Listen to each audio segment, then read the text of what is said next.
bakunzi b'amagagi Burundi turabaramukije turabana mwiriwe bivana aho muherereye. Rero aha twari tukiri kuri ya shantiye aho bariko baraduza amazi nyene, aho aha twashaka kwereka uburyo bimwe mu bice bigize kino gikorwa, aho ubona neza uburyo babunga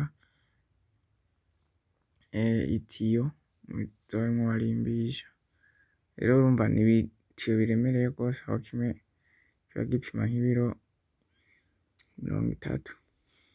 Urumva birasaba yuko bakoresha ivyuma bikomeye n'intuzeye, urabona nk'isupana bakoresha iragize gose, iraremereye cane niyo muyibona.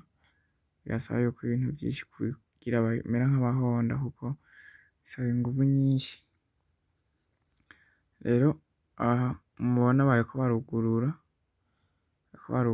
iyo basizeyo kugira ngo bashireko iyindi, kuko umva imanuye iragira aho igejeje bigasaba yuko bashiramwo iyindi.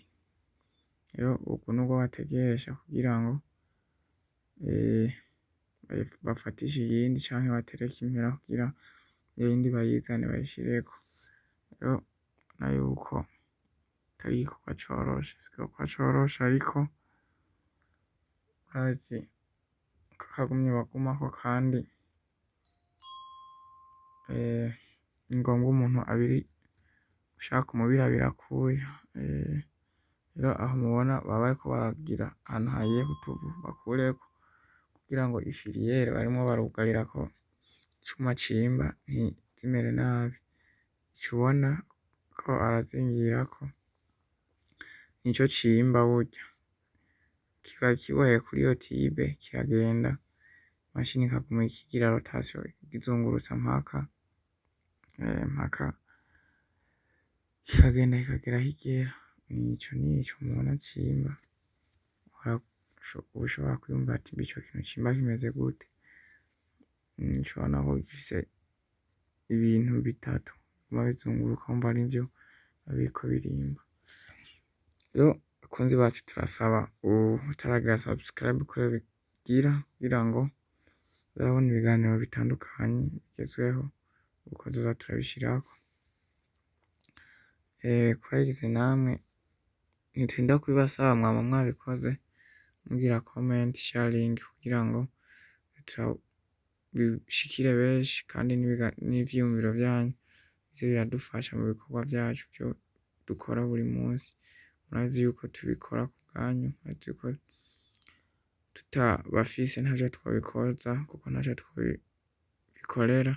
Rero tubikorera mwebwe, namwe ndabona mubikora neza, tubashimira cane bwa buryo bwose mubikoramwo, haba abadusapotinga mu buryo bw'ama comment, sharing n'ibindi bitandukanye. Murazi ibikorwa ni vyinshi bitandukanye. Rero murabona yuko bari bagize baca boherako kugira ngo bakiduze bashobore kukimanurira hamwe hari hamaze kwimba, kuko ntiwovuga ngo woza kukimanura n'amaboko, bisaba yuko babanza kugishira kuri iyi migozi usanzwe uduza, canke ugume ugifashe urimwo barimba kugira ngo bakidugishe imoteri. Urabona aho barimwo baramanuramwo mu mazi neza mu kinogo aho bimvye, hama bagafatisha ibindi vyuma kuko ntiwogifatisha amaboko, hama bakabona guca bagirako bugara. Hari n'iyindi baba bunzeko kugira zigere kure, kuko urumva ari imwe yogera aho ishitse ntigume igenda, baca bagerageza kwongerako iyindi kugira uburebure bwiyongere. Ivyo biheze bakabona kuguma bimba. Bakomeza kuguma bongeza bagira kugira ngo bagere ku metero nyinshi bifuza. Aho novuga ko ngaho bari bambwiye yuko bamaze kugera nko ku metero nka 15. Urumva yuko impinga ikiri ndende, ariko bivanye n'umwete bafise n'ibikoresho bafise bikwiye bazoshika ku ntumbero bihaye. Natwe nkuko twavuze ko tuzokomeza kubereka uko bwije uko bukeye, tubereka aho ibikorwa bigeze, naho tuzoburondera tuze turajayo tubibereke. hanyuma kuba batanguranye n'iyi video canke batari basanzwe bamaze iminsi bakurikira chaîne, aha bari ni mu Giteranyi mu ntara ya Muyinga muri komine Giteranyi. Rero ibiganiro vyacu nakagaruka, reka dukomeze tubashimire, mukomeze mubane natwe. Ciao ciao.